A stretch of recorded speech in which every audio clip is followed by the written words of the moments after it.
नमस्कार विद्यार्थी मित्रांनो, आजच्या व्हिडिओमध्ये तुमचं स्वागत आहे. तर बघा विद्यार्थी मित्रांनो, आज आपण काय करणार आहोत, तर जो काही 2025 ला झालेला पेपर आहे, त्या पेपरचा आज आपण विश्लेषण घेणार आहोत. सोशल सायन्स या विषयाचं. बघा बरेच जण कसं म्हणतात की पेपर काय आहे, आउट ऑफ सिलेबस आहे. त्यांच्यासाठी खास हे लेक्चर मी घेऊन आलेली आहे. त्याचबरोबर बरेच जण कसं करतात की शॉर्ट नोट्स वगैरे वापरण्याचा प्रयत्न करतात. परंतु मी त्यांच्यासाठी वारंवार सांगण्याचा प्रयत्न करेल की तुम्ही काय करा, शालेय पुस्तकं हेच तुम्ही सगळं काही मानून अभ्यास करा. जर तुम्हाला सोशल सायन्स असेल किंवा विज्ञान कुठलाही विषय घेऊन तुम्ही जर काय करत असाल, टीईटी काढण्याचा प्रयत्न करत असाल, तर तुम्हाला तिथून एकमेव तारणारी वस्तू आहे ते म्हणजे शालेय पुस्तकं. बघा, जर या टीईटी रूपी महासागरातून जर तुम्हाला तरून जायचं असेल, हा जर महासागर तुम्हाला पार करायचा असेल, तर तुम्हाला शालेय पुस्तक नावाच्या नावेमध्ये बसावंच लागणार आहे. तेव्हाच तुम्हाला ही टीईटी पार होणार आहे. आणि हे शॉर्ट जे म्हणतायत की नाही तुम्ही, तर बघा इतिहासाचं शॉर्ट होऊ शकत नाही. त्यामुळेच तर मी ती काय प्रश्न उत्तराची पद्धत अवलंबलेली आहे. परंतु प्रश्न उत्तर काढताना सुद्धा कुठलाही पॉइंट मिस होणार नाही याची त्या ठिकाणी मी काळजी घेतलेली आहे. जर तुम्ही कुणी इयत्ता 7वीचं पीडीएफ घेतला असेल प्रश्न उत्तर स्वरूपामध्ये, तर पूर्णतः सगळे पार्ट एका व्हिडिओमध्ये तुम्हाला पाहायला मिळतील. असा व्हिडिओ लवकरच अपलोड होणार आहे. तर तो व्हिडिओ समोर घेऊन तुमचं जे पुस्तक आहे इयत्ता 7वीचं इतिहासाचं, ते पुस्तक घ्या. प्रत्येक प्रश्न पहा. मी कसं पायरी पायरीनं प्रत्येक कन्सेप्ट तुमची घेत पुढे गेलेली आहे. तर त्यामुळं तुम्हाला त्या व्हिडिओचा निश्चितच फायदा होणार आहे. त्याचबरोबर जर तुम्ही पीडीएफ घेतला असेल तर त्याचा पण तुम्हाला निश्चितच फायदा होणार आहे. बघा दुसरी महत्वाची गोष्ट म्हणजे अशी की जरी समोर मी 1 तास लेक्चर घेत असेल, अर्धा तास असो 1 तास असो, तर त्या लेक्चरच्या मागे जवळपास 3 ते 4 तासाची मेहनत असते विद्यार्थी मित्रांनो. त्यामुळं माझी एवढीच अपेक्षा आहे की तुम्ही तो व्हिडिओ जास्तीत जास्त शेअर करावा.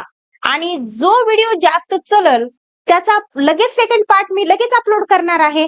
त्यामुळं तुम्ही फक्त एवढाच सपोर्ट करा की जास्तीत जास्त व्हिडिओ शेअर करण्याचा प्रयत्न करा. चला तर मग आपलं जे काही आज म्हणजे काय आहे, आपण 2025च्या पेपर विषयात डिस्कस करणार आहोत. हे बघा, मी आपला जो आजचा व्हिडिओ आहे त्याचं खास एकच कारण आहे, ते म्हणजे बरेच जण म्हणतात की आउट ऑफ सिलेबस. त्यांना आज मला हे दाखवून द्यायचं आहे की आउट ऑफ सिलेबस नसतो टीईटीचा पेपर. पूर्णतः कशावर असतो? शालेय पुस्तकावर आधारित असतो. फक्त आपण ते शालेय पुस्तक सविस्तर वाचलं पाहिजे. आणि म्हणजे काय होणार आहे, तर तुम्हाला पुस्तक म्हणजे आता मी तर तुम्हाला हे दाखवून देणार आहे. काय दाखवून देणार आहे की बघा हा प्रश्न आहे, हा इयत्ता कितवी मधून आलेला आहे. त्याचबरोबर तुमची जर इच्छा असेल तर मी तुम्हाला पेज नंबर सुद्धा सांगते की ह्या पेज नंबर वरून असा प्रश्न आलेला आहे. बघा आता प्रत्यक्ष आपण सुरुवातच करूया. प्रश्न घेऊयात आपण पहिला. आणि त्याचबरोबर जरी हे सेकंड पेपरचं लेक्चर असेल तरी सुद्धा फर्स्ट पेपर वाल्यांसाठी सुद्धा तितकंच महत्वाचं आहे. कारण की बघा जे काही परीक्षा परिषद आहे, ज्यांना की म्हणजे पेपर काढतात ना, तर त्यांना काय केलेलं आहे बघा की म्हणजे प्रश्न पेपर 2 ला उचलला की त्यातूनच प्रश्न काय केलेला आहे, पेपर 1 ला पण उचललेला आहे. त्यामुळं तुमच्यासाठी सुद्धा हे लेक्चर काय होणार आहे, अत्यंत महत्वाचं ठरणार आहे. आणि खरं बोलायचं म्हणजे ना, तर तुमचं जे परिसर अभ्यास आहे फर्स्ट पेपर वाल्यांचं, त्यांचा सिलेबस पार त्यांना 4थी पासून ते 10वी पर्यंत अभ्यास करावा लागणार आहे. आणि यांना पण काय आहे सिलेबस सोशल सायन्स वाल्यांना, तर तोच सिलेबस आहे. काय सेमच आहे. त्यामुळे तुमच्यासाठी पण हे लेक्चर तेवढंच महत्वाचं ठरणार आहे. चला मग सुरुवात करूया वेळ वाया न घालवता. बघा प्रश्न पहिला असा होता, मी जरा क्वेश्चन पेपर पण सोबत ठेवते. तर बघा त्या क्वेश्चन पेपरवर काय केलेलं आहे, मी पेज नंबर लिहिलेले आहेत. म्हणजे कोणत्या इयत्तेमधलं हे कात्रण आहे हे तुम्हाला जर कोणी वही पेन घेऊन हातात बसला असेल तर त्याला लगेच त्या ठिकाणी काय होणार आहे, लिहून घेता येणार आहे की नेमका प्रश्न आलाय कुठून. तर बघा विद्यार्थी मित्रांनो, आपण सुरुवात करूया. प्रश्न पहिला असा आहे की छत्रपती संभाजी महाराजांनी या ग्रंथाची रचना केली, तर कोणता ग्रंथ आहे तो, तर जवळपास सर्वांनाच माहित आहे आणि आपण जे लेक्चर घेतलेले आहेत त्याच्यामध्ये सुद्धा झालेलं आहे. तर कोणतं आहे ते? तर बुद्धभूषण. बघा, या 7वीच्या पुस्तकामधून हे प्रश्न आलेला आहे. कितवीच्या? 7वीच्या पुस्तकातून प्रश्न आलेला आहे. तुम्हाला पेज नंबर सांगू का? तर बघा, पेज नंबर 39 वरून हा प्रश्न उचलण्यात आलेला आहे. पेज नंबर PN करूया आपण. तर अशा पद्धतीने तर बघा, संभाजी महाराजांनी बुद्धभूषण या ग्रंथाची रचना संस्कृत भाषेत केली. त्यातील दुसऱ्या अध्यायात राजनीतीची चर्चा आलेली आहे. यात राजाची लक्षणे, प्रधान, राजपुत्र यांचे शिक्षण व कार्य, त्याचबरोबर राजाचे सल्लागार, गड, म्हणजे एकंदरीतच आपल्याला काय केलेली आहे, तर बुद्धभूषण या पुस्तकामध्ये नेमकं काय लिहिलेलं आहे तर याचा थोडक्यात सार आपल्याला या ठिकाणी दिलेला आहे. तर पुढच्या वेळेस प्रश्न विचारला जाऊ शकतो की बुद्धभूषण हा जो काही ग्रंथ आहे तो कोणत्या भाषेत आहे, तर आपण लक्षात ठेवलं पाहिजे संस्कृत या भाषेमध्ये आहे. कसाही प्रश्न विचारला तरी पण आपल्याला उत्तर आलंच पाहिजे. चला पुढे जाऊया. प्रश्न विचारण्यात आलेला आहे की जगाचा कारखाना असे वर्णन या देशाचे केले जात असे, तर कोणत्या देशाचे वर्णन जगाचा कारखाना असे केलेले आहे? तर हा प्रश्न आहे बघा इयत्ता 8वीच्या पुस्तकातला. त्याचबरोबर हे कुठलं आहे ते पण सांगते तुम्हाला. तर पेज नंबर 7 वरून हा प्रश्न विचारण्यात आलेला आहे. बघा, तर सर्वांना माहित असेल याचं उत्तर की जगाचा कारखाना म्हणलं इंग्लंड. मग कुठे भेटणार आहे तुम्हाला याच्यामध्ये? बघा, इंग्लंडमध्येच काय झाली होती, तर औद्योगिक क्रांती झाली होती. आपले जे लेक्चर चालू आहेत की नाही, डेली जी आपली सिरीज आहे त्याच्यामध्ये आता लागलीच आपण इयत्ता 8वीचा सिलेबस सुरू करणार आहोत. त्याच्यामध्ये तुम्हाला या सगळ्या गोष्टी होणारच आहेत. परंतु सध्या इथं बघा, इंग्लंडचे वर्णन काय केलेले आहे? जगाचा कारखाना असे केले जाऊ लागले. आलं का लक्षात? म्हणजे मला इथं फक्त हे दाखवायचंय की प्रत्येक प्रश्न बघा, आता ते 7वीतला होता, हे 8वीतला आहे. प्रत्येक प्रश्न हा काय आहे? शालेय पुस्तकातला आहे, सिलेबसला धरून आहे. बघा, प्रश्न कसा आहे की भारतीय समाज सुधारक व त्यांनी स्थापन केलेल्या संस्था या संदर्भातील चुकीची जोडी ओळखा. तर बघा, जर तुम्ही चांगल्या पद्धतीने अभ्यास केला असेल तर तुम्हाला एक गोष्ट माहित आहे की ब्राह्मो समाज जो आहे तो राजाराम मोहन राय यांचा आहे. अगदी बरोबर आहे. त्यानंतर परमहंस सभा ही कोणाची आहे? तर दादोबा पांडुरंग तर्खडकरांची आहे. त्यानंतर शारदा सदन ही पंडिता रमाबाई यांचं आहे. परंतु रामकृष्ण मिशन, काय रामकृष्ण मिशन हे कोणाचं नाहीये? आहे स्वामी दयानंद सरस्वती यांचं नाहीये. तर कोणाचं आहे मग? तर हे जे आहे ते आहे बघा स्वामी विवेकानंदांचं. तर मग बघा विद्यार्थी मित्रांनो, आपल्याला हे पण माहित असलं पाहिजे की जे काही स्वामी दयानंद सरस्वती आहेत, तर स्वामी दयानंद सरस्वती यांना नेमकी कोणती संस्था स्थापन केली होती? तर ती होती बघा आर्य समाज. कोणती? आर्य समाज. आता हेच तुम्हाला मी काय करणार आहे, पुस्तकात दाखवणार आहे. बघा, हे जे ह्या जोड्या आहेत त्या फक्त एकाच ठिकाणी तुम्हाला पाहायला मिळणार नाही, परंतु एका चॅप्टर मध्ये तर पाहायला मिळतील की कोणी कोणती संस्था स्थापन केली त्याच्याविषयी सविस्तर चर्चा आहे, म्हणजे लिहिलेलं आहे. त्याचबरोबर दरवर्षी याच्यावर प्रश्न विचारला जातो. तुम्ही मागचे PYQ उचलून पहा, पेपर फर्स्ट असेल किंवा पेपर सेकंड असेल, प्रत्येक वर्षी प्रश्न आहे. जे म्हणतात ना की म्हणजे पेपर फर्स्ट वाले जे म्हणतात की आम्ही 8वी पर्यंतचा किंवा 7वी पर्यंतचा इतिहास अभ्यासणार आहोत, त्यांच्यासाठी खास परत एकदा सांगते की हा प्रश्न सुद्धा फर्स्ट पेपर मध्ये आलेले आहेत, म्हणजे या जोड्या वगैरे. आता बघूयात नेमका हे आलंय कुठून, तर बघा 8वीच्या पुस्तकात आहे. कुठं आहे?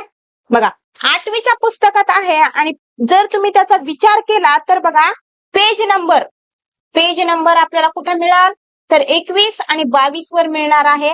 आणि आपला जो काही चॅप्टर आहे की नाही, आपल्या भाषेत लिहूया आपण, धडा कितवा आहे? 5वा आहे. बघा, जर तुमच्याजवळ पुस्तक असाल तर समोरासमोर तुम्ही ते उघडून पाहू शकता. इकडे मी त्याचं कात्रण पण घेतलेलं आहे. तर याचं उत्तर काय आहे मग, तर आपल्याला या ठिकाणी चुकीची जोडी शोधायची होती, आपण ती शोधलेली आहे. पर्याय क्रमांक 3 हे आपलं काय आहे? उत्तर आहे. चला मग पुढे जाऊया. आता हे आपल्याला काय करायचंय, कात्रणावर पाहायचंय. बघा इथं दिसत असेल तुम्हाला, बघा सगळ्यात अगोदर बघा की काय दिलं इथं, ब्राह्मो समाज हा कोणाचा आहे, राजाराम मोहन राय यांचा आहे. त्यानंतर इथं बघा तुम्हाला दिसते प्रार्थना समाज, पण त्याच्यामध्ये आधी इथं वाचा, दादोबा पांडुरंग तरखडकर यांना 1848 साली मुंबई येथे परमहंस सभा स्थापन केली. म्हणजे परमहंस जी सभा आहे ती कोणी स्थापन केलेली आहे, तर दादोबा पांडुरंग तरखडकर यांना स्थापन केलेली आहे. आणि मग पुढे काय झालं, तर परमहंस सभा जी आहे ती विसर्जित झाली आणि त्यानंतर त्यामधल्याच काही सभासदांनी प्रार्थना समाज ही नावाची दुसरी संस्था काय केलेली आहे, त्या ठिकाणी स्थापन केलेली आहे. त्यानंतर दुसरी गोष्ट अशी आहे की आपल्याला सत्यशोधक समाज पण माहित असला पाहिजे. तर सत्यशोधक समाज जवळपास सर्वांना माहित असेल कोणाचा आहे, तर ज्योतिबा फुले यांचा आहे. त्यानंतर आर्य समाज कोणाचा आहे, तर स्वामी दयानंद सरस्वती यांचा आहे. त्यानंतर रामकृष्ण मिशन हे स्वामी विवेकानंदांचं आहे. तर जे काही स्वामी विवेकानंद आहेत त्यांच्या गुरुचं नाव काय होतं, तर गुरुचं नाव होतं त्या ठिकाणी रामकृष्ण परमहंस. आणि यांचे शिष्य कोण होते, तर विवेकानंद होते. आणि मग पुढे जाऊन काय केलेलं आहे, तर स्वामी विवेकानंदांनी 1897 मध्ये रामकृष्ण मिशनची काय केली, स्थापना केली. त्यानंतर दुसरी गोष्ट बघा इथं स्त्री विषयक जे आहे की नाही त्याच्यामध्ये आहे बघा, ते आपलं ह्या इथलचं म्हणजे आता ते दुसरं कात्रणावर गेलेलं आहे की शारदा सदन हे पंडिता रमाबाई यांचं आहे. तर मला वाटते जवळपास ते 23 पेज वर येऊन जाईल. आता इथं थोडी जागा कमी असल्यामुळं या ठिकाणी मी घेतलेलं नाहीये. तर काय हरकत नाही, आपण याच्या नंतरचा प्रश्न घेऊया लगेच. बघा प्रश्न आहे, पुढील घटनांपैकी कोणती घटना कालानुक्रमे सर्वात पहिली घडली. तर सर्वात पहिल्यांदा घडलेली घटना आपल्याला शोधायची आहे. तर पहिली जरी घटना शोधायची असेल तरी कोणती घटना कोणत्या इसवी सनला घडली हे अगोदर आपल्याला माहित असलं पाहिजे. जसं की बघा आपल्याला पहिल्यांदा दिले की बंगालची फाळणी रद्द करण्यात आली. तर बंगालची फाळणी कधी रद्द करण्यात आली, तर बंगालची फाळणी 1911 ला रद्द करण्यात आली. कधी, 1911 ला रद्द केली. त्यानंतरचं विधान आहे की कोलकाता येथे ब्रिटिशांनी एशियाटिक सोसायटीची स्थापना केली. तर एशियाटिक सोसायटीची जी स्थापना केलेली आहे ती कधी केलेली आहे, तर ती केलेली आहे बघा 1784 ला. म्हणजे बघा आता खूप जास्त डिफरन्स आहे या इसवी सन मध्ये. 1784 ला झाली. त्यानंतर भारत सेवक समाजाची स्थापना करण्यात आली. कधी करण्यात आली, तर भारत सेवक समाजाची स्थापना ही करण्यात आली बघा 1905 ला. बघा त्यानंतर चौथं काय विधान आहे की मुंबईतील गोकुळदास तेजपाल संस्कृत पाठशाला येथे भारतीय राष्ट्रीय सभेचे पहिले अधिवेशन भरवण्यात आले. तर कधी भरवण्यात आले ते म्हणजे पहिलं अधिवेशन, तर बघा ते अधिवेशन भरवण्यात आलं होतं 28 डिसेंबरला. 28 डिसेंबर 1885 ला. आता बघा जर तुम्ही इसवी सणाचा नीट विचार केला तर सगळ्यात पहिली घटना कोणती घडली, तर निश्चितच काय कोणती असेल ती घटना, तर ती घटना असेल की कोलकाता येथे ब्रिटिशांनी एशियाटिक सोसायटीची स्थापना केली. ही घटना कधीची आहे, तर 1784 ची आहे. म्हणजे ही घटना सगळ्यात अगोदर घडली. पर्याय क्रमांक 2 हे आपलं काय असणार आहे, उत्तर असणार आहे. तर बघा मग हे नेमकं आलं कुठून, तर हे जे आहे की नाही इसवी सन वगैरे ती इयत्ता 8वीच्या पुस्तकामध्ये दिलेलं आहे. आता एकाच पेजवर असणार आहेत का ह्या सगळ्याच्या सगळ्या घटना, तर नाही, निश्चितच नाही. तर तुम्हाला काय करावं लागेल, त्यातला धडा जो आहे की नाही 6वा, तो 6वा धडा तुम्हाला पूर्ण पाहावा लागेल. चला तर मग मी तुम्हाला याच्यासोबत आणलेलं म्हणजेच कात्रणं पण समोर दाखवते तुम्हाला. आता बघा इथं मी तुम्हाला सांगितलं की एशियाटिक सोसायटी जी आहे याची स्थापना कधी झालेली आहे, तर 1784 ला झालेली आहे. त्याचबरोबर विल्यम जोन्स या इंग्रज अधिकाऱ्यानं कोलकाता येथे ही संस्था काय केलेली आहे, तर स्थापन केलेली आहे. तर म्हणजे ही घटना काय येणार आहे, 1 नंबरला येणार आहे. त्याच्यानंतर बघा की 1905 ला भारत सेवक समाजाची काय करण्यात आली, स्थापना करण्यात आली. हे 1905 ची घटना आहे. त्याच्यानंतर इकडे बघा, हे बघा ही इथं 28 डिसेंबर 1885 ला काय करण्यात आलं होतं, तर राष्ट्रीय सभेची स्थापना तर झालेलीच आहे. त्याचबरोबर इथं दिलंय बघा की 28 डिसेंबर 1885 रोजी मुंबईतील गोकुळदास तेजपाल संस्कृत पाठशाळेत राष्ट्रीय सभेचे पहिले अधिवेशन भरवण्यात आले. तर कधी, तर इसवी सन इथं दिलेला आहे 85 चा आहे. म्हणजे जर ही पहिली घटना असेल तर ही काय असणार आहे, निश्चितच दुसरी घटना असणार आहे. जर आपल्याला क्रम लावायला सांगितलं या वर्षी, तर तो पण आपल्याला लावता आला पाहिजे. कसं होतं माहितीये का, PYQ जे असतात ना, थोडस प्रश्नामध्ये फेरफार करून विचारतात. त्यामुळे यावर्षी जर आपल्याला या ठिकाणी पहिली घटना विचारली, तर म्हणजे गेल्या वर्षी जर पहिली घटना विचारली, तर यावर्षी असाही प्रश्न विचारला जाऊ शकतो की योग्य क्रम लावा घटनेचा म्हणून. तर त्यासाठी लक्षात असू द्या की ही दुसरी घटना असणार आहे. आणि त्यानंतर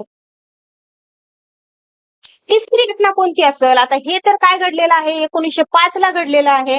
त्यानंतर इथं बघा, वंगभंग चळवळीमध्ये इथं तुम्हाला शेवटी दिसतंय की 1911 साली ब्रिटिशांना बंगालची फाळणी रद्द केली. तर फाळणी कधी झाली रद्द, तर 1911 ला झाली. म्हणजे निश्चितच या घटनेनंतर ती घटना आणि त्या घटनेनंतर अगोदर भारत सेवक समाजाची स्थापना झाली.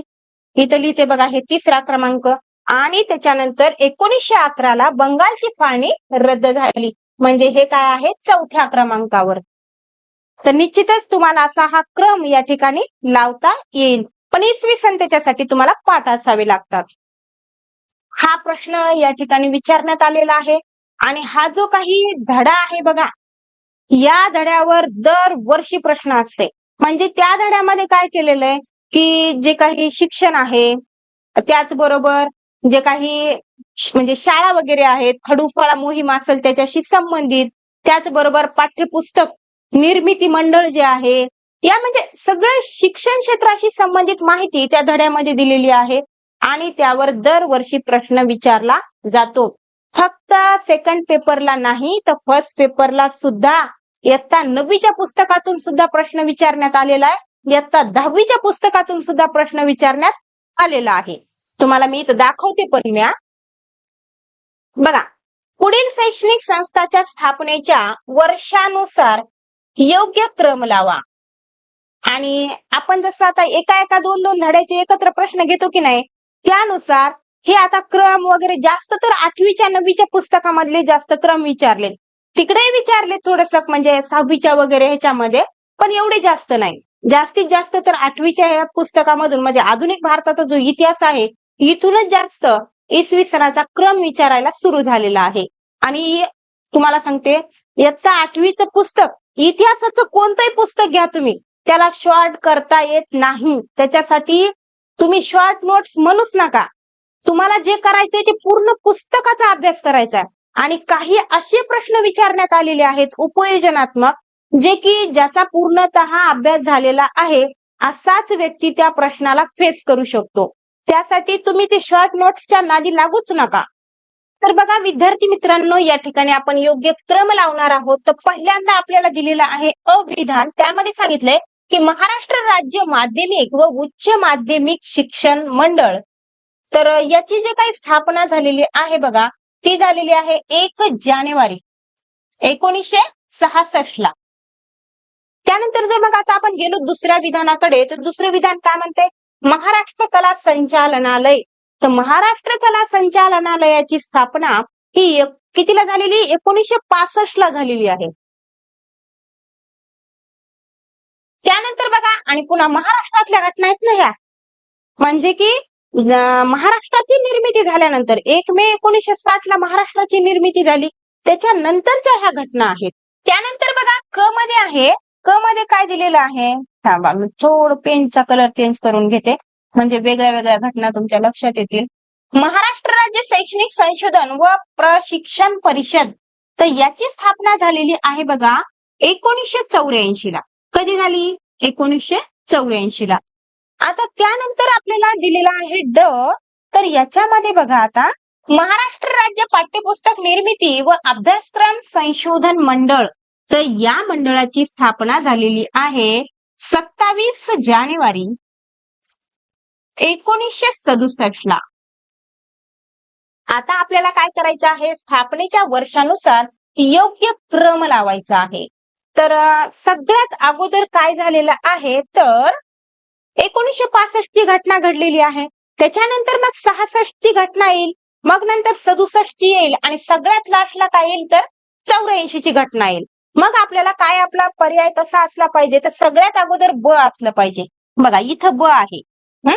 त्याच्यानंतर काय असलं पाहिजे, तर 66 ची घटना म्हणजे काय असलं पाहिजे, अ असलं पाहिजे. पण इथं कुठं तुम्हाला अ दिसतंय का? बघा पहिलं ब आणि 2 नंबरला अ असं कुठंही नाही. आणि तुम्ही क्वेश्चन पेपर हातात घेऊन बघा, असं नव्हतंच कुठं बी. आपले ऑप्शन आपण इकडे बाजूलाच तयार करूया मग. तर बघा आता हे आपलं 5वं ऑप्शन आहे बरं. तर काय होणार आहे, तर याच्यामध्ये सगळ्यात अगोदर काय येईल, तर सगळ्यात अगोदर ब ही घटना घडेल, बरोबर. म्हणजे या संस्थेची स्थापना होईल, ब अगोदर घेणार आपण. त्यानंतर काय, तर मग 66 ची 65 झाला की 66 म्हणजे त्यानंतर मग 67 ची घटना म्हणजे पाठ्यपुस्तक निर्मिती अभ्यासक्रम मंडळाची म्हणजे हे जे स्थापना आहे ती कधी आहे, 27 जानेवारी 1967 ला आहे. म्हणजेच ड घ्यावं लागेल आपल्याला. आणि सगळ्यात शेवटी काय झालं, तर शैक्षणिक संशोधन व परीक्षण परिषद याची कधी आहे, तर 1984 ला आहे. म्हणजेच क काय येणार आहे, सगळ्यात शेवटी येणार आहे. तर अशा पद्धतीचं आपण आपल्या मनानं आता नवीन ऑप्शन घेतलेले आहेत, कारण की ऑप्शन मध्ये योग्य उत्तर नव्हतं.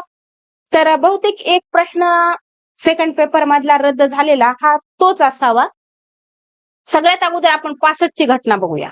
65 ला काय आहे, तर कला संचालनालय ची स्थापना आहे. बघा कला संचालनालयाची स्थापना कधी झालेली आहे, तर 1965 मध्ये झालेली आहे.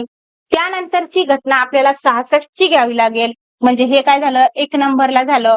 त्यानंतर 66 ला म्हणजे 1 जानेवारी 1966 ला कुठं, पुणे येथे काय करण्यात आली, तर महाराष्ट्र राज्य माध्यमिक व उच्च माध्यमिक शिक्षण मंडळ याची काय करण्यात आली, तर स्थापना करण्यात आली. हा चॅप्टर खूप खूप महत्वाचा आहे. मी सांगितलं नाही का हा चॅप्टर कुठला आहे, तर मी सांगते तुम्हाला बघा. त्यानंतर आपण जाऊया ते म्हणजे आपल्या तिसऱ्या घटनेकडे. आता ही घटना झाली आपली दुसरी, बरोबर. त्यानंतर तिसरी घटना आपल्याला 67 ची घ्यावी लागणार आहे. 27 जानेवारी 1967 रोजी पुणे येथे बघा काय करण्यात आलं, महाराष्ट्र राज्य पाठ्यपुस्तक निर्मिती व अभ्यासक्रम संशोधन म्हणजेच बाल भारती आलं का लक्षात, या संस्थेची स्थापना करण्यात आली. कधी करण्यात आली, काय करण्यात आली, आपण इथं पाहिलेलं आहे. त्यानंतर ही घटना आपली आता तिसरी घटना असणार आहे.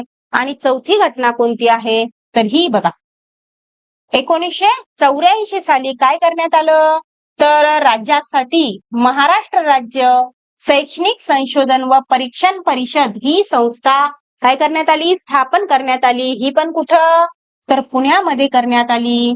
तर त्यामुळेच तर पुण्याला शिक्षणाचं माहेरघर असं म्हटलं असेल, है की नाही. तर याच्यामध्ये नेमकं काय करण्यात आलं, तर शिक्षणाचा दर्जा उंचावणे, शिक्षणासाठी सेवा अंतर्गत प्रशिक्षण, त्याचबरोबर अभ्यासक्रम मूल्यमापन यासाठी प्रशिक्षण, अशा बऱ्याचशा गोष्टी त्याच्यामध्ये दिलेल्या आहेत. तर तुमच्या लक्षात आलं असेल की ही चौथी घटना आहे. मग तर बघा हे नेमकं कोणत्या इयत्तेमधून आलेलं आहे, तर इयत्ता 9वीच्या पुस्तकामधून हा प्रश्न विचारण्यात आलेला आहे. त्याचबरोबर जर पेज नंबर पाहिजे असेल तुम्हाला, तर पेज नंबर 24, 25, 26 वर तुम्हाला हे प्रश्न दिसून येतील. म्हणजे एखाद दुसरा पुढचा पण पेज येऊ शकते. कारण की बघा ना, पेज म्हणजे कशा आपण कात्रणं घेतलेली, 4 कात्रणं घेतलेत, है की नाही. त्यासाठी एखाद दुसरा इकडं तिकडं होऊ शकते. तरी पण इयत्ता 9वीच्याच पुस्तकामध्ये आहे बघा. बघा प्रश्न असा विचारण्यात आलेला आहे की स्वदेशी बनावटीचा पहिला संगणक तयार करण्यात कोणत्या संस्थेचे योगदान आहे, तर ती संस्था कोणती आहे असा आपल्याला प्रश्न विचारण्यात आलेला आहे.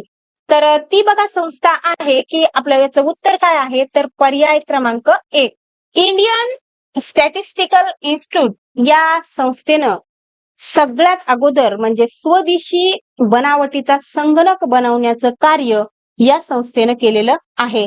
मग ही माहिती नेमकी कुठं आहे ते बघा तुम्हाला इथं पाहायला मिळेल की हे बघा इथं 1900 आपण स्वदेशी बनावटीचा संगणक तयार केला आणि इंडियन स्टॅटिस्टिकल इन्स्टिट्यूट आणि म्हणजे बघा इथं बघा ही संस्था काय आहे आपल्यासाठी महत्वाची आहे. नागपूर विद्यापीठ यांनी संयुक्तपणे ISIJU हा देशी बनावटीचा पहिला संगणक तयार केला. तर ही माहिती आपल्यासाठी महत्वाची आहे. त्याचबरोबर आता हा प्रश्न विचारण्यात आलेला आहे तर खालची सुद्धा माहिती आपल्यासाठी तेवढीच महत्वाची आहे. ते पण तुम्ही काय करा जरा रीड करून घ्या. तर मग हा प्रश्न आला कुठून नेमका तर मी पेज नंबर सगळे लिहून आणलेत बरं. बघा 9वीच्या पुस्तकातून म्हणजे एकदा जर पुस्तक हातात घेतलं 7वीचं पुस्तक हातात घेतलं की 7वीच्या पुस्तकातून लागलीच 1-2 प्रश्न काढून घेतलेले आहेत. 8वीचं पुस्तक हातात घेतलं की लागलीच 1-2 प्रश्न काढून घेतलेले आहेत. आता 9वीचं पुस्तक हातात घेतलं की लगेच 9वीच्या पुस्तकातून 1-2 प्रश्न काढून घेतलेले आहेत. मला वाटते परिषदेला पण प्रश्न काढण्याचा कंटाळा आलता की काय की बघा आता पहिला पण 9वीचा होता हे पण काय आहे 9वीचा प्रश्न आहे. त्याचबरोबर नेमका कुठून आला तर पेज नंबर 28 वरून. कुठून पेज नंबर 28 वर तुम्हाला ही माहिती पाहायला मिळेल. बघा त्यानंतर विधान आहे. विधान काय म्हणते की भारत हा एकत्र कुटुंब पद्धतीचा देश म्हणून भर ओळखला जातो. तर हे विधान कसं आहे अगदी बरोबर आहे. त्यानंतर बघा विधान ब आहे की जागतिकीकरणाच्या लाटेत एकत्र कुटुंब पद्धतीला चालना मिळाली. आता जागतिकीकरणामध्ये एकत्र कुटुंब पद्धतीला चालना कशी काय मिळू शकते बरं हे विधान काय आहे चुकीचं आहे. त्यामुळं आपलं उत्तर अगोदर आपण काढून घेऊया की अ बरोबर आणि ब काय आहे चूक म्हणजे पर्याय क्रमांक 1. मग हे नेमकं दिलं कुठून होतं तर असे म्हणजे आता हे कसा उपयोजनाचा प्रश्न दिसतोय की नाही की सहज ज्यानं कोणी पुस्तक नाही वाचलं असा पण व्यक्ती या प्रश्नाचं उत्तर देऊ शकतो. परंतु तरी सुद्धा हे प्रश्न पुस्तकातूनच आलेला आहे. तर इथं दिसतंय बघा तुम्हाला भारत हा एकत्र कुटुंब पद्धतीचा देश म्हणून जगभर ओळखला जायचा. आज ओळखला जातोय की नाही हे तुम्ही सांगा मला. तर बघा हे विधान कसं आहे अगदी बरोबर आहे.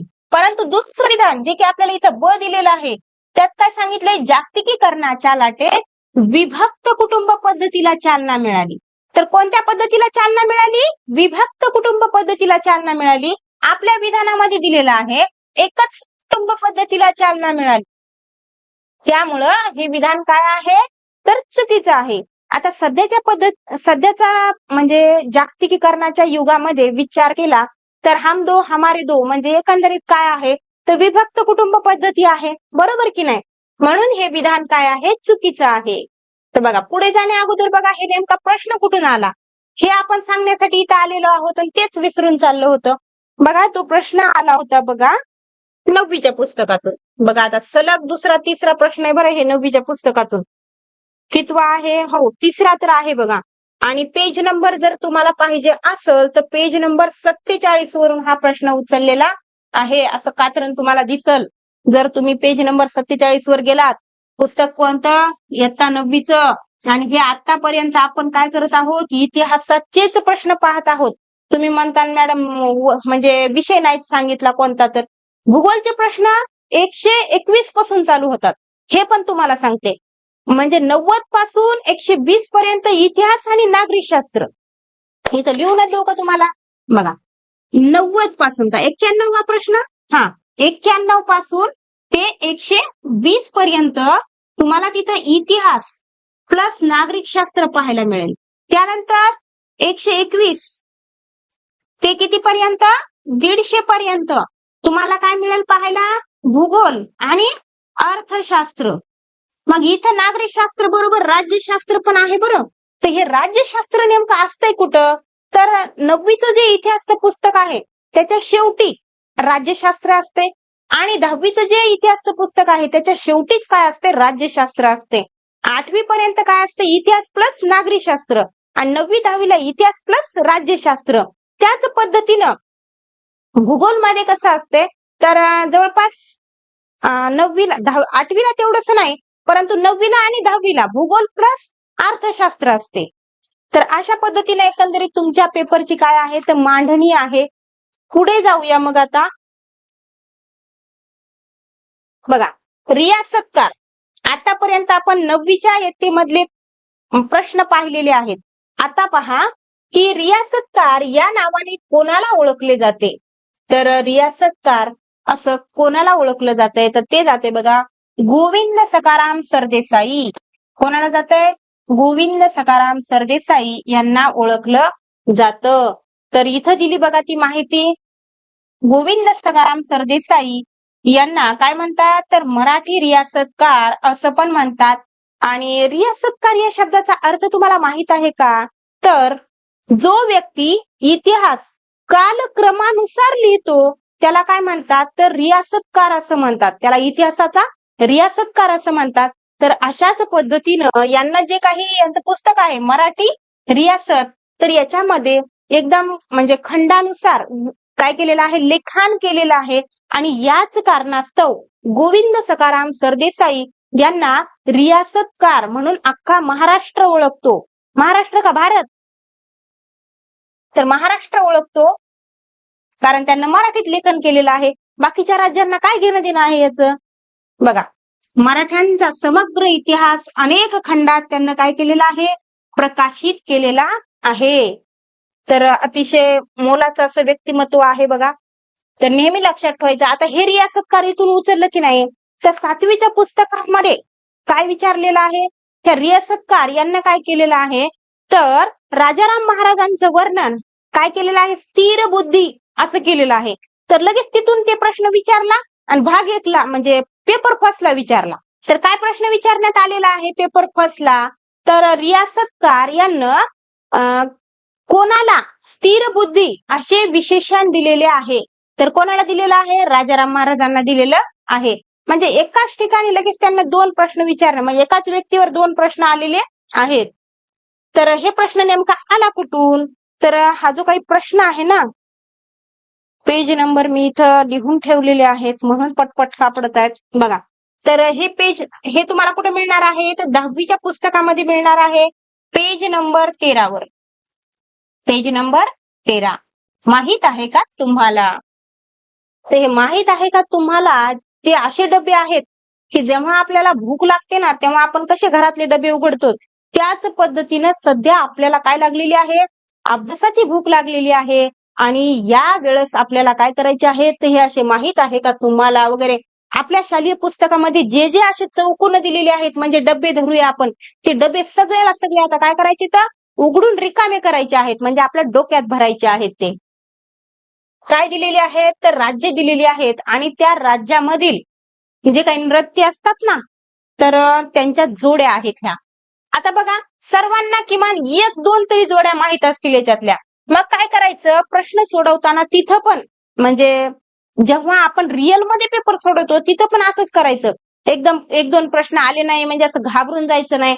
इथं आपल्याला कुठं मेरिट मध्ये काढायचंय असा विचार करायचा. आपल्याला इथं मेरिट घ्यायचंय का नाही मेरिट मध्ये यायचंच नाही ना आपल्याला फक्त पात्र व्हायचंय. याच विचारानं काय करायचं या परीक्षेचं दडपण कमी करायचं. आपल्याला काय व्हायचंय फक्त पात्र व्हायचंय.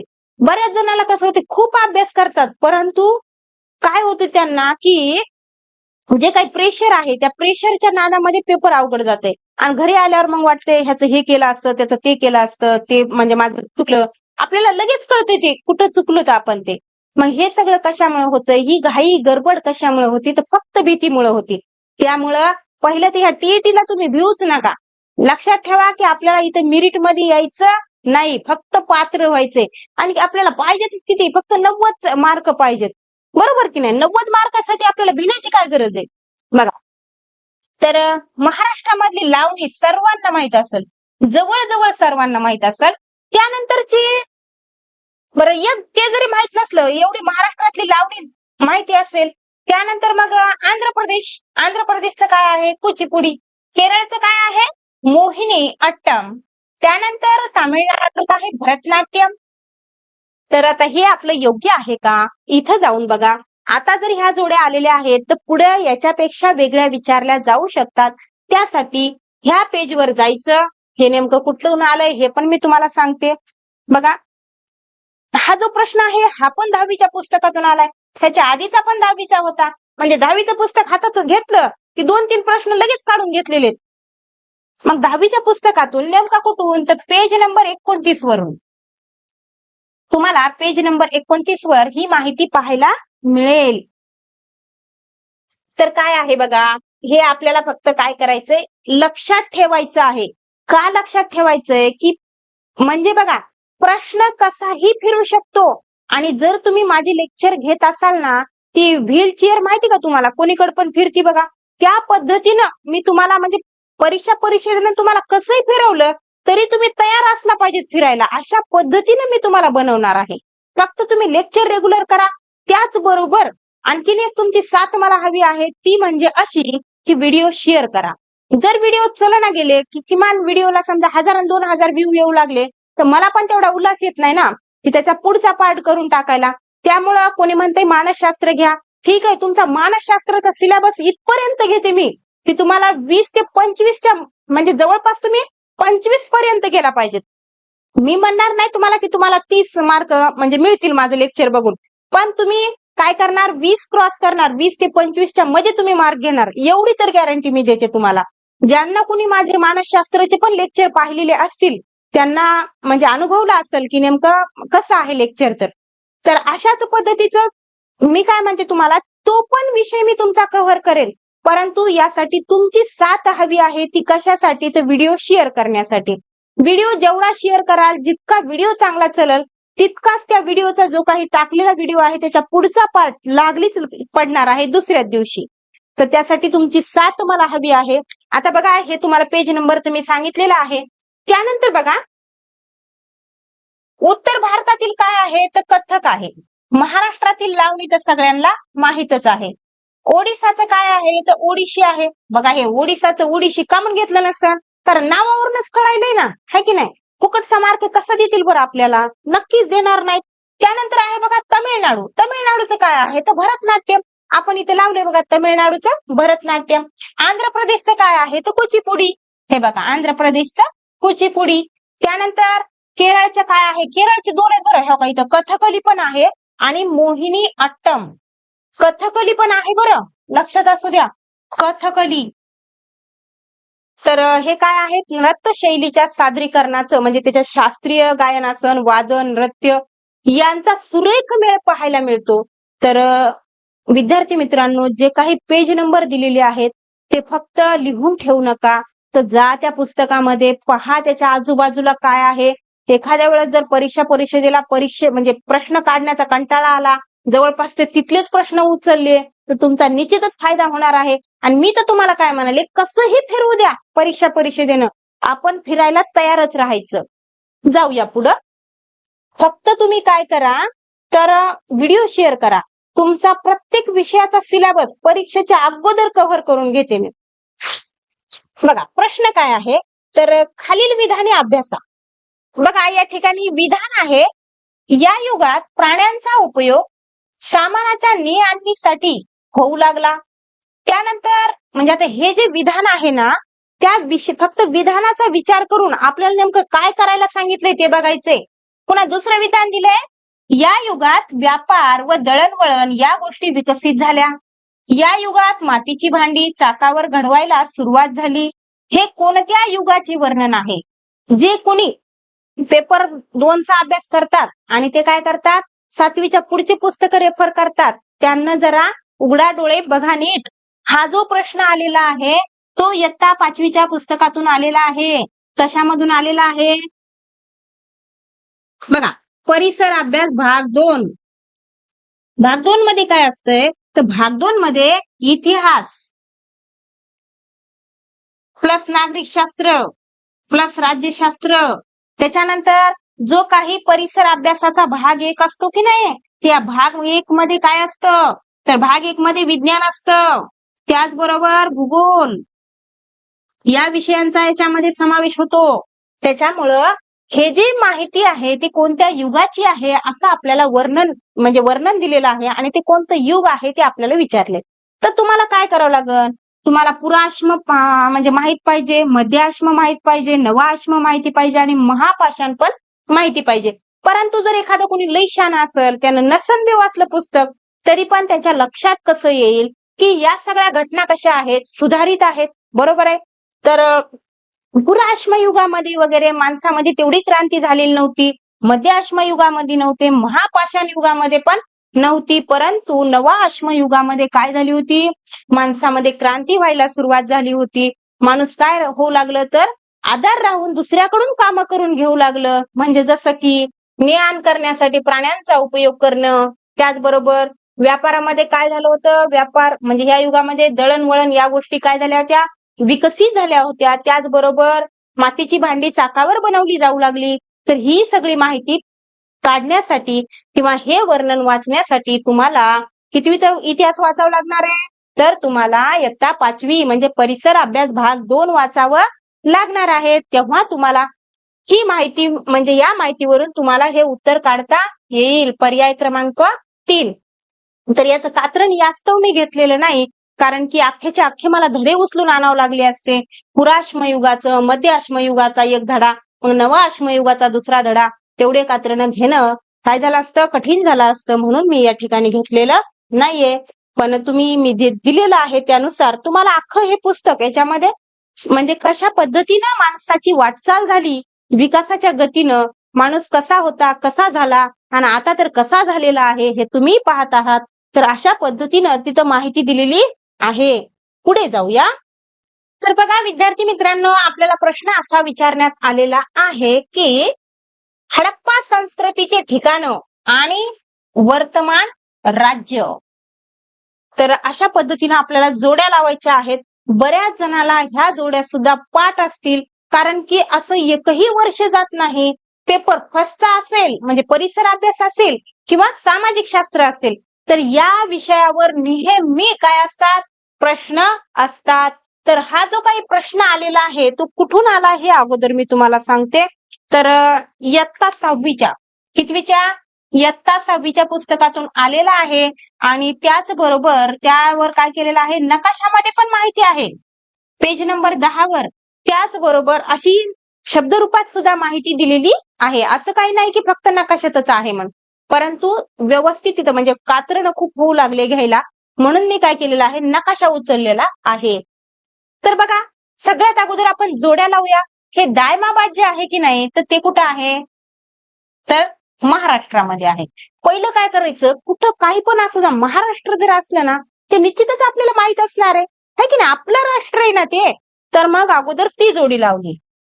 त्याच्यानंतर विचार केला तर कालीबंगन माहिती बघा मला, कुठं आहे कालीबंगन, तर राजस्थानला झाला. त्याच्यानंतर लोथल कुठं आहे, गुजरातला आहे.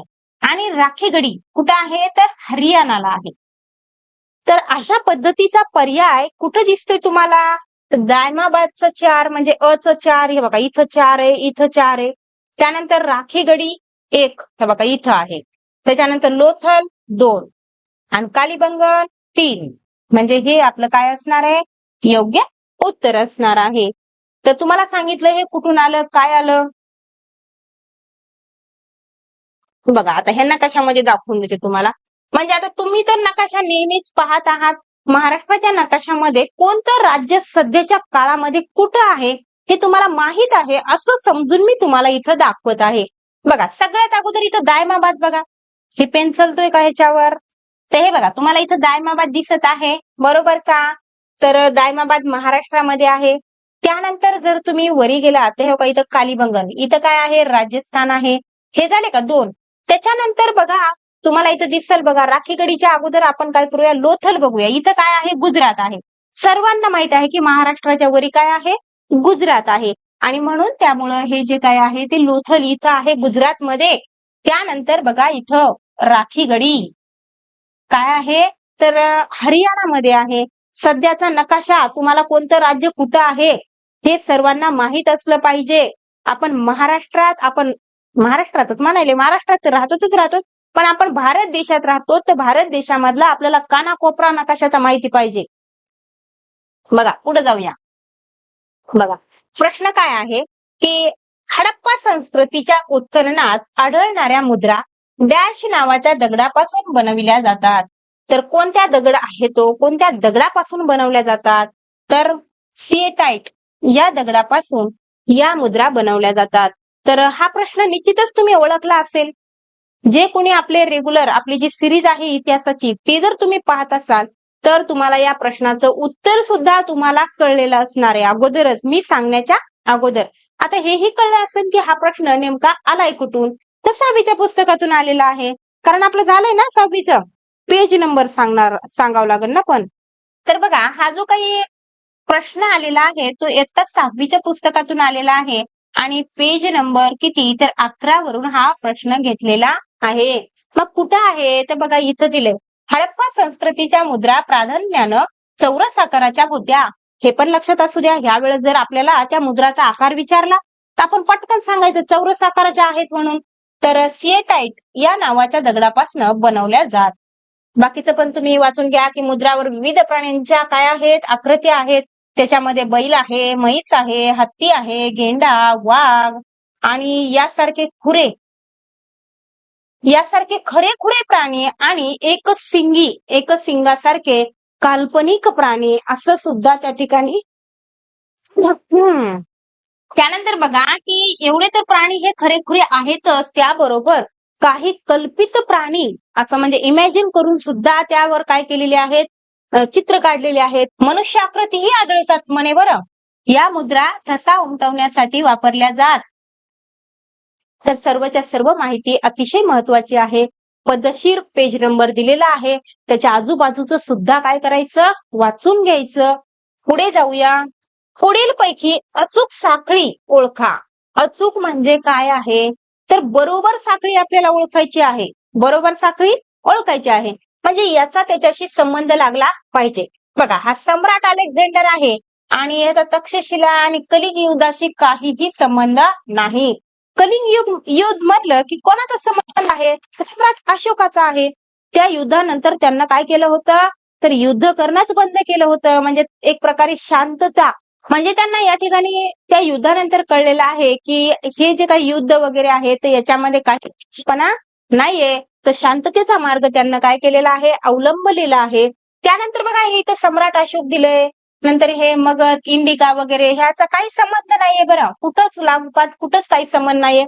खरं बोलायचं म्हणजे हा जे काही म्हणजे इंडिका नावाचा ग्रंथ आहे तो कोणी लिहिलेला आहे तर सेलुकस निकेटर जो दूत आहे कोण होता मेगस्थेनिस यानं लिहिलेलं आहे ते इंडिका. म्हणजे हेही विधान चुकीचं आहे आणि हेही विधान काय आहे चुकीचं आहे. त्या सेलुकस निकेटरचा, सिकंदरचा सेनापती आणि हे धनानंद यांचा कुठंही काहीही संबंध नाहीये. परंतु याच्यात संबंध असणारं एक विधान म्हणजे एक आहे बघा, ते म्हणजे सम्राट चंद्रगुप्त मौर्य. आणि त्याच्यानंतर जुनागड जवळ त्यांना काय केलेलं आहे तर सुदर्शन तलाव बांधलेला आहे. एवढंच एक विधान काय आहे तर यांची साखळी योग्य जुळते. तर याची माहिती इथं बघा, इथं दिलेलं आहे बघा. गुजरात राज्यातील जुनागड जवळ सम्राट चंद्रगुप्त मौर्य, हे बघा इथं सम्राट चंद्रगुप्त मौर्य जुनागड जवळ काय बांधलेलं आहे तर सुदर्शन नावाचं धरण बांधलेलं आहे. ते तलाव दिलंय पण काय हरकत नाही ना, तलाव धरण आपण एकच मानूया. हे पण काय आहे तर 6वीच्या पुस्तकातून आलेलं आहे, पेज नंबर 31. 6वीचं पुस्तक पेज नंबर 31. आजूबाजूचं त्याच्या पण जवळपासचं सगळं काय करा वाचून घ्या.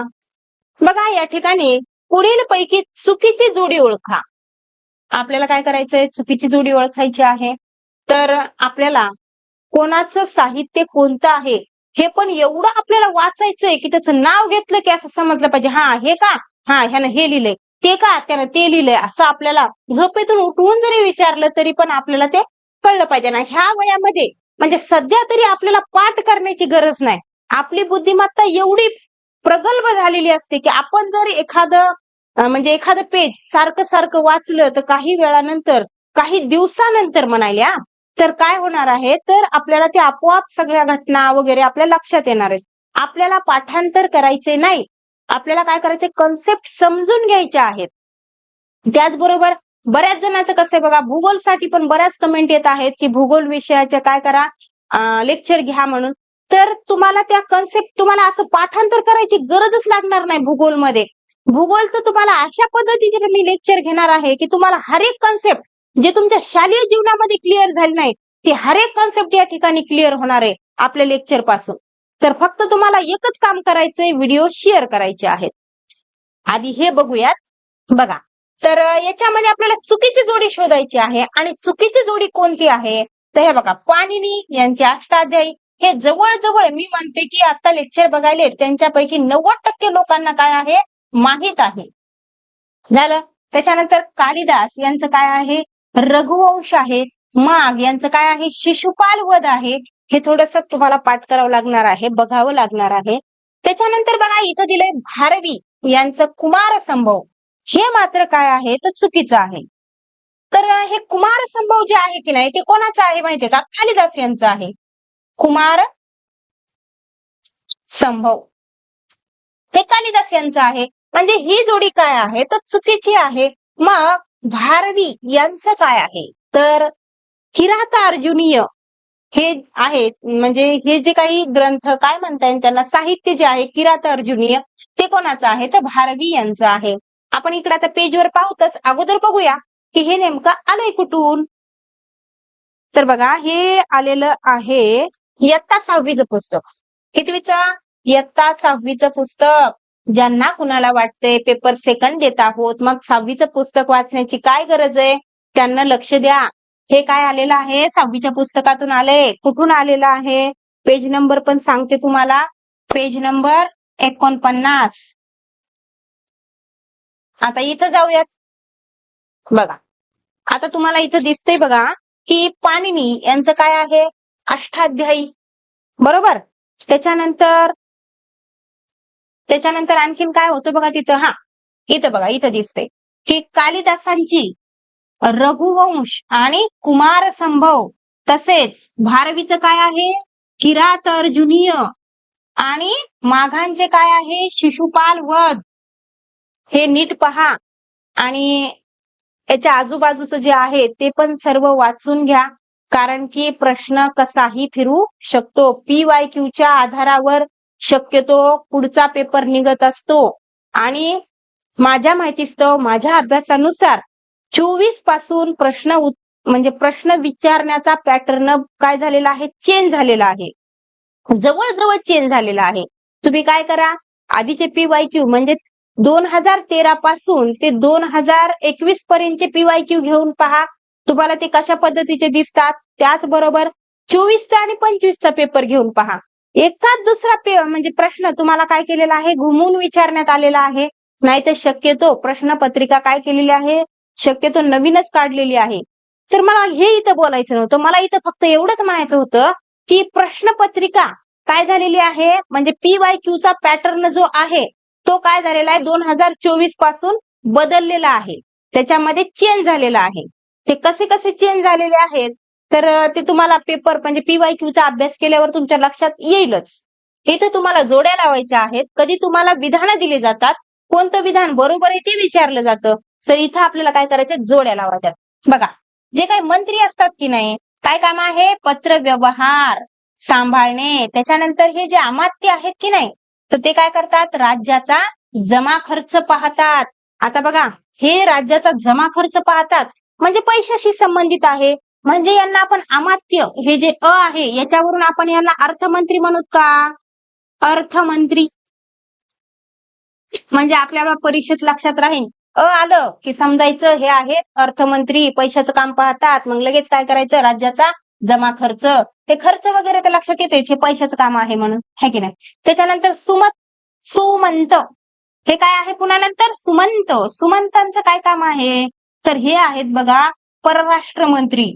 काय आहेत परराष्ट्र मंत्री आपल्या भाषेत, हे आहेत परराज्याशी संबंध ठेवणारे, म्हणजे आपल्या भाषेत त्यांना म्हणायचं सुमंत. काय आहेत परराष्ट्र मंत्री. अशा पद्धतीने आपण जोड्या लक्षात ठेवायच्या. आणि मंत्री ह्याचं अच काय आहे 3 आहे. त्याच्यानंतर इथं कुठेही 3 नाही म्हणजे पर्याय क्रमांक 1 हे आपलं उत्तर आहे. मग आता हे तर सांगायची गरज नाही तुम्हाला की हे कुठून आले, तरी पण मी सांगतेच, हे आलेलं आहे इयत्ता 7वी आणि पेज नंबर मी त्या दिवशी सांगितलं तुम्हाला की हे काय करा पाठ करा. 29 वर तुम्हाला काय दिलेलं आहे ते हे बघा हे दिलेलं आहे हे बघा अशा पद्धतीनं दिलेलं आहे. आता हे मी परत परत वाचून दाखवण्याची गरज नाही, तरी पण महत्वाचं एक सांगते की हे दोघ जण काय करत नाहीत, युद्धाला जात नाहीत आणि बाकीचे सर्व युद्धाला जात असतात. म्हणजे युद्धाचा एखादा प्रसंग आला तर त्या ठिकाणी हे वरचे 6 जण काय करत असतात, तर युद्धाला जात असतात, परंतु हे खालचे दोघ जण युद्धाला जात नसतात. बघा प्रश्न आहे, दत्ताजी व जनकोजी शिंदे यांना उत्तरेत पाठवण्यात आले, याचं कारण आपल्याला शोधायला सांगितलेलं आहे. तर जे काही पेशवे आहेत ना त्या काळी, म्हणजे आता छत्रपती हे पद गेलं होतं आणि पेशवे काय करू लागले, सगळा कारभार बघू लागले. तर पेशव्यांना काय केलेलं होतं, तर जनकोजी आणि दत्ताजी, जनकोजी शिंदे आणि दत्तोजी यांना काय केलेलं होतं, उत्तरेत पाठवलं होतं आणि याचे कारण आपल्याला काय करायचे, शोधायचे आहेत. तर बघा इथं पहिलं कारण दिलंय की अब्दालीचं पारिपत्य करण्यासाठी. तर असं तर आपल्याला म्हणता येणार नाही. अब्दालीची आणि त्या ठिकाणी दत्तोजी यांच्यात लढाई झाली, परंतु कारण तसं नव्हतं. कारण काय होतं, तर पंजाबवरील पकड घट्ट करण्यासाठी व नजीब खानाची पारिपत्य करण्यासाठी. कोणाची झाली, अब्दाली. आणि त्याच्या विरोधात कोण होता, तर दत्तोजी. दत्ताजीच म्हणा बरं, हे दत्ताजीच नाव आहे. तर यांच्यामध्ये काय झालेली आहे, लढाई झालेली आहे आणि या लढाईमध्ये काय झालेलं आहे, तर दत्तोजी यांना काय आलेलं आहे, तर वीर मरण आलेलं आहे. त्या ठिकाणी दत्तोजी या लढाईमध्ये मरण पावलेले आहेत. इयत्ता 7वीच्या पुस्तकातून घेण्यात आलेला आहे, 7वी. आणि पेज नंबर आहे बघा 48. पेज नंबर 48 वरून हा प्रश्न उचलण्यात आलेला आहे. तर त्याच्या आजूबाजूची माहिती आपल्यासाठी महत्वाची ठरणार आहे. या प्रश्नाबरोबरच काय झालेलं आहे, इतिहास संपलेला आहे आणि नागरिक शास्त्राला सुरुवात झालेली आहे. आणि नागरिक शास्त्रामध्ये आपल्याला पहिलाच प्रश्न असा विचारलेला आहे, जो की आपल्याला, आपण नागरिक शास्त्राचा अभ्यास करत असताना तुम्हाला सांगते, आता आपलं 7वीचं नागरिक शास्त्र झालंय ना, 7वीच्या नागरिक शास्त्रामधला कुठलाही प्रश्न येऊ द्या, तुम्हाला ते आता सोडवता येणार असेल. ज्यानं कोणी PYQ अभ्यासलं नाही, बघितलंही नाही, त्यांचे सुद्धा प्रश्न सुटणार आहेत. तर आता तुम्हाला इथं मला त्याचे उत्तर द्यायचे आहेत. बरं बघा, वरील विधान अभ्यासा. बघा, हे संविधान इसवी सन 1789 मध्ये अंमलात आले. नंतर या संविधानात केवळ 7 कलमांचा समावेश आहे. हे संविधान लिखित स्वरूपात आहे. तर वरील विधाने कोणत्या देशाच्या संविधानाच्या संदर्भात आहेत, तर मी तुम्हाला चांगल्या पद्धतीने सांगितलेलं आहे की हे जे काही विधानं आहेत ते कोणाच्या संदर्भात आहेत, तर ती सर्व विधानं आहेत बघा अमेरिकेच्या संविधानाच्या संदर्भात आहेत.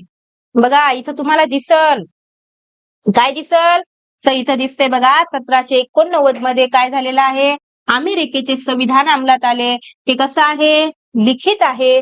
त्याचबरोबर 7 कलमांचा त्याच्यामध्ये समावेश आहे आणि ते काय आहे, तर 225 वर्षापेक्षा अधिक काय आहे, वेळ गेलेला आहे, काळ लोटलेला आहे. तेव्हापासून ते संविधान आजपर्यंत काय आहे, अस्तित्वात आहे. त्यानुसारच राज्यकारभार चालवला जातो. कुठला, अमेरिकेचा. त्याचबरोबर म्हणजे आता इथे मी सांगते मग तुम्हाला, हे प्रश्न काय आहे, 7वीचा आहे, नागरिक शास्त्राचा आहे. पेज नंबर सांगू का, बघा पेज नंबर 63 वरून आलेला आहे. हे बघा, माहित आहे का तुम्हाला, आता तुम्हाला काय करायचं आहे, माहित करून घ्यायचं आहे हे सगळं. पुढे जाऊया. हा पण प्रश्न आपला झालेला आहे.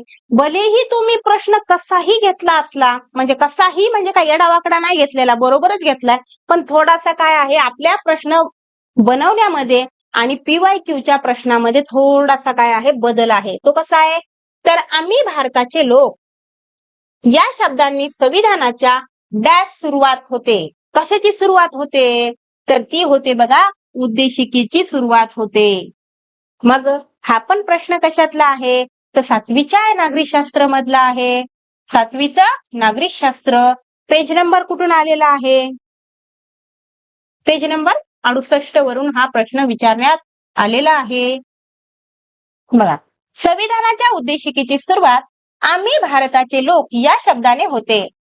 भारताचे एक सार्वभौम समाजवादी धर्मनिरपेक्ष लोकशाही गणराज्य निर्माण करण्याच्या भारताच्या निर्धाराविषयी यात सांगितलेले आहे. त्यातील प्रत्येक संज्ञेचा अर्थ आपण काय केलेला आहे, आपण शिकत असताना समजून घेतलेला आहे.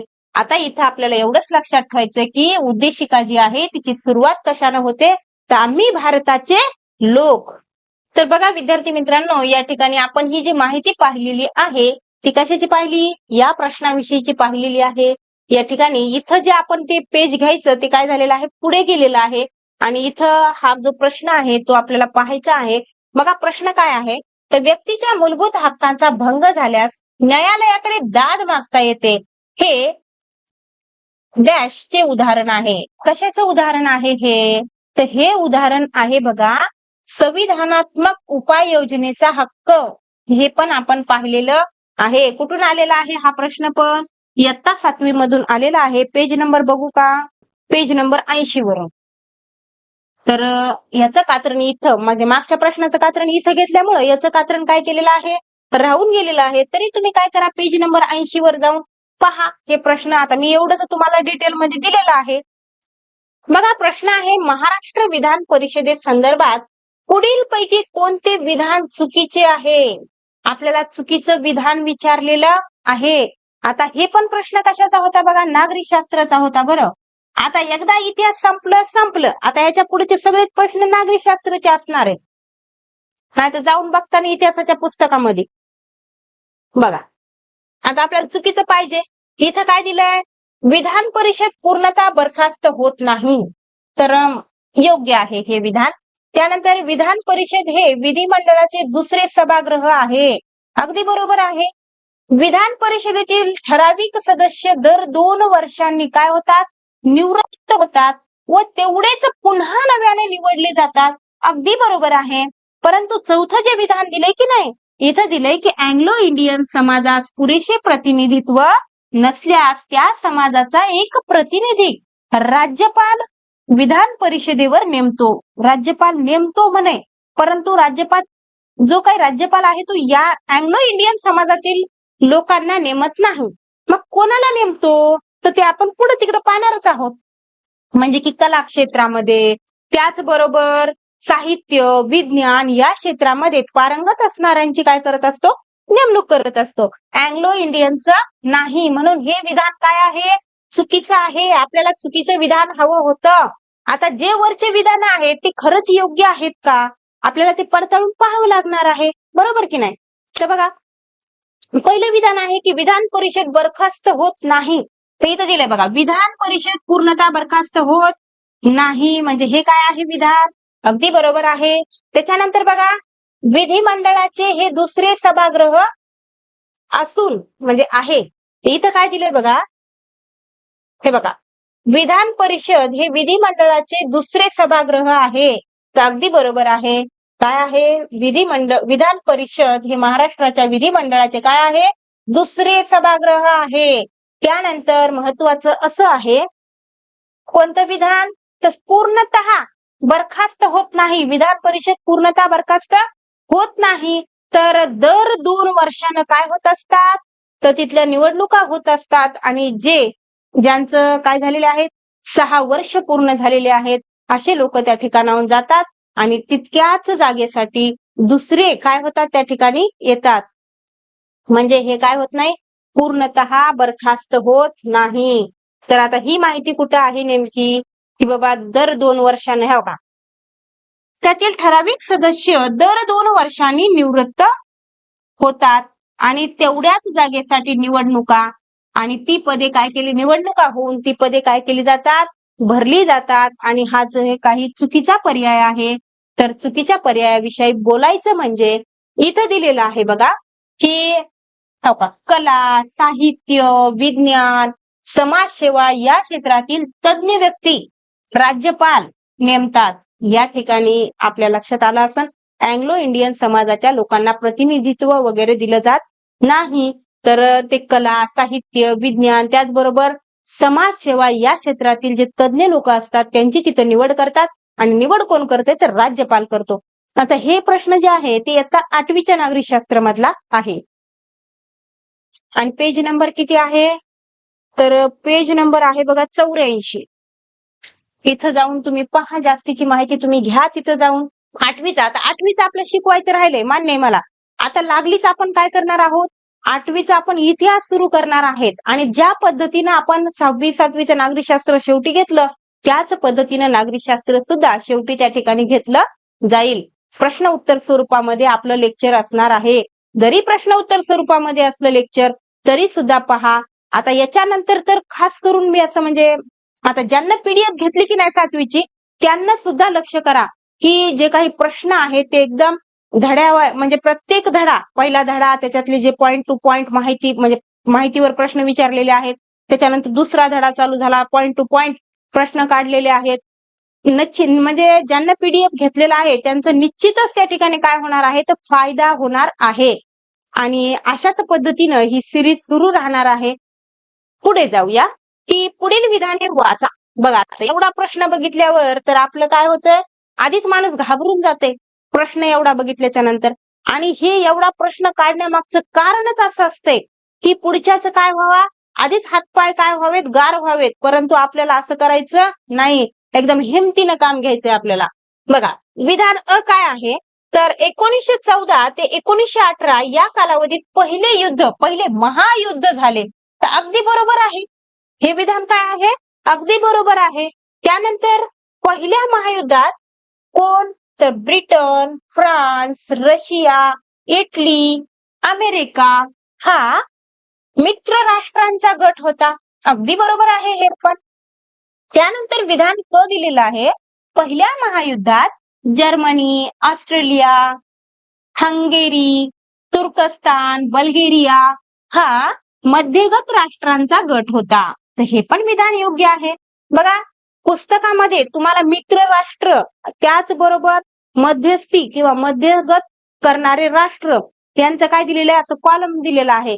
ते असते ना फरक स्पष्ट करा म्हणून, त्या पद्धतीनं. आणि त्यातले काय करायचे, आपल्याला मित्र राष्ट्रातले कोणते तरी एका ह्याच्यातले काय करायचे, सगळे देश काय करायचे, पाठ करून ठेवायचे. म्हणजे आपल्या लक्षात येते की हे ह्याच्यामधलं नाही, कोणतं बी एक पाठ करा, मित्र राष्ट्र पाठ करून ठेवा. म्हणजे तुम्हाला कळन की ते काय मध्यगत राष्ट्राचा गट.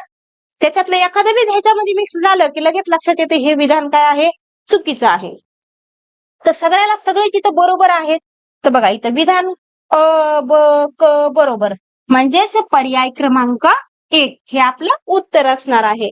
हे आलेलं आहे इयत्ता 9वीच्या पुस्तकातून. आता 9वीला काय असतंय तर इतिहास, राज्यशास्त्र म्हणा किंवा मग नागरिकशास्त्र, काय बी म्हणा, आता तुमच्या हिशोबानं तुम्हाला जसं वाटते तसं म्हणा तुम्ही. तर 9वीच्या पुस्तकातून आलेलं आहे पेज नंबर 58 वरून, की 1914 ते 1918 या कालावधीत पहिले महायुद्ध झाले. तर आपलं जे काही विधान होतं पहिलं काय झालेलं आहे, अगदी बरोबर आहे. काय आहे विधान, हे बघा, 1914 ते 1918 या कालावधीत पहिले महायुद्ध झाले. त्यानंतर बघा, इथं आपल्याला मी तुम्हाला जे सांगितलं कॉलम ते हा आहे. इथं दिलेले आहेत मित्र राष्ट्रामध्ये ब्रिटन, फ्रान्स, रशिया, इटली आणि अमेरिका. तर एक साइड कोणती पाठ करायची. त्याच्यानंतर बघा, मध्यगत राष्ट्र आहेत, त्याच्यामध्ये काय दिलंय की जर्मनी, ऑस्ट्रेलिया, हंगेरी, तुर्कस्तान आणि बल्गेरिया. तर अशा पद्धतीनं आपले हे काय आहे तर तीनही विधानं अगदी बरोबर आहेत. कुठून आलंय ते पण सांगितलेलं आहे. तर भारताच्या संविधानातील मार्गदर्शक तत्वामधील कलम डॅश नुसार परराष्ट्र धोरणाची व्यापक चौकट स्पष्ट करण्यात आली. तर कोणतं कलम आहे ते, तर ते कलम आहे बघा 51 कलम. कोणता, 51. तर कलम 51 नुसार परराष्ट्र धोरणाची व्यापक चौकट त्या ठिकाणी काय करण्यात आली, तयार करण्यात आली, स्पष्ट करण्यात आली. तर हे तुम्हाला कुठं पाहायला मिळणार आहे, इथं दिसेल बघा. बघा, मार्गदर्शक तत्वामधील कलम 51 नुसार परराष्ट्र राज्याची एक व्यापक चौकट स्पष्ट करण्यात आलेली आहे. तर हा प्रश्न पण 9वीच्या पुस्तकातून घेतलेला आहे. तुम्हाला सांगितलं ना, एक पुस्तक हातात घेतलं नागरिकशास्त्र मधलं आहे, त्याचबरोबर म्हणजे एकदा एक पुस्तक हातात घेतलं की लगेच एक दोन प्रश्न त्याच पुस्तकातून काढून घेतलेले आहेत. तर पेज नंबर बी सांगते, पेज नंबर 67 वरून प्रश्न आहे, मॅकमोहन रेषा डॅश या दोन देशामधील आंतरराष्ट्रीय सीमेशी संबंधित आहे. मॅकमोहन रेषा ही जी आहे ती भारत आणि चीन यांच्या संदर्भात आहे. मग ती गोष्ट तर झाली, पण आहे कुठे ही मॅकमोहन रेषा? ते हे बघा इथं आहे. तर भारत आणि चीन यांच्यात सीमारेषेवरून जो वाद आहे तो अक्साई चीन आणि मॅकमोहन या क्षेत्राशी संबंधित आहे. तर अक्साई चीन जरी आलं तरी सुद्धा लक्षात ठेवायचं की तो पण काय आहे तर वाद आहे भारत आणि चीन यांच्यातील. तर या ठिकाणी आपण उत्तर पाहिलेलं आहे. हा प्रश्न कुठून आलेला आहे? 9वीचं पुस्तक, पेज नंबर 85. बघा, भारतीय संविधानाच्या कलम 324 नुसार डॅश या स्वायत्त यंत्रणेची निर्मिती केली आहे. तर कशाची निर्मिती केली आहे? स्वायत्त म्हणजे याच्यात कोणीही ढवळाढवळ करणार नाही अशी कोणती आहे बरं? काय कोणती आहे? तर यंत्रणा कोणती आहे? तर अशी यंत्रणा आहे बघा, निवडणूक आयोग. निवडणूक आयोगामध्ये कोणीच म्हणजे काय करत नाही, ढवळाढवळ करत नाही. ही एक स्वायत्त यंत्रणा आहे, स्वतःचा कारभार स्वतः पाहणारी यंत्रणा आहे. त्यानंतर इथे दिलेलं आहे बघा की निवडणूक आयोग काय आहे? भारतीय संविधानाच्या कलम 324 ने स्वायत्त यंत्रणेची निर्मिती केलेली आहे. बघा या ठिकाणी आपल्याला विधान पण दिसलेलं आहे. मग हे आलंय कुठून? तर हे आलेलं आहे बघा इयत्ता 10वीच्या राज्यशास्त्रामधून. पेज नंबर आहे बघा 75, पेज नंबर 75. त्यानंतर बघा महत्वाचं चलत चलत बघा, निवडणूक आयुक्तांची नेमणूक कोण करतंय? राष्ट्रपती करतंय. त्यानंतर जे काही तुम्हाला म्हणजे त्याच्या आजूबाजूची जी माहिती आहे कुठली म्हणजे काय आपल्याला खडा माहिती तिथली आपल्याला गोळा करायची आहे. म्हणूनच तुम्हाला पेज नंबर सहित देत आहे. तर आपलं लक्ष काय आहे? तर आपलं एवढंच एक लक्ष आहे की इस बार टीईटी पार. तर बघा विद्यार्थी मित्रांनो, या ठिकाणी प्रश्न विचारण्यात आलेला आहे की महाराष्ट्रातील जिल्हा परिषदेच्या संदर्भात गटात न बसणारा जिल्हा ओळखा. तर जिल्हा मग आता कोणता आहे तो? तर तो गटात न बसणारा जिल्हा आहे कशाच्या संदर्भात? तर जिल्हा परिषदेच्या संदर्भात असल्यामुळे त्या ठिकाणी आपलं पर्याय उत्तर येणार आहे मुंबई उपनगर. कारण की मुंबई उपनगरला जिल्हा परिषदच नाही, त्यामुळं काय आहे तर ते वेगळा म्हणजे जिल्ह्याचा वेगळा पर्याय आहे. मग पुणे, नाशिक, सिंधुदुर्ग या ठिकाणी काय आहे तर जिल्हा परिषद आहे. म्हणजे भारत म्हणाले म्हणजे काय तर महाराष्ट्रामध्ये एकंदरीत 36 जिल्हे आहेत, परंतु जिल्हा परिषदा किती आहेत तर 34च आहेत. मग का बरं 34 आहेत? तर 2 ठिकाणी काय नाही तर जिल्हा परिषदा नाहीत. मग ते 2 ठिकाणं कोणते आहेत? तर ते 2 ठिकाणं आहेत बघा, मुंबई उपनगर म्हणजे मुंबई शहर आणि मुंबई उपनगर या 2 ठिकाणी काय नाही जिल्हा परिषदा नाहीत. त्या कारणास्तव 34 काय आहेत जिल्हा परिषदा आहेत आणि 36 काय आहेत जिल्हे आहेत. मग आता हे आलंय कुठून? 6वीच्या नागरिकशास्त्र मधून आलेलं आहे. कितवीच्या?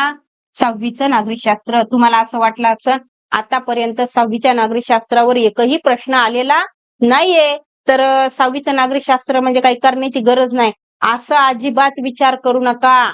जे सोडलेलं आहे ते कदाचित यावेळेस घेतील, बरोबर आहे की नाही? असं सोडूच नका. आपल्याला अभ्यास म्हणजे सविस्तरच करायचा आहे. 6वीचं नागरिकशास्त्र आणि पेज नंबर, तर पेज नंबर आहे बघा 67.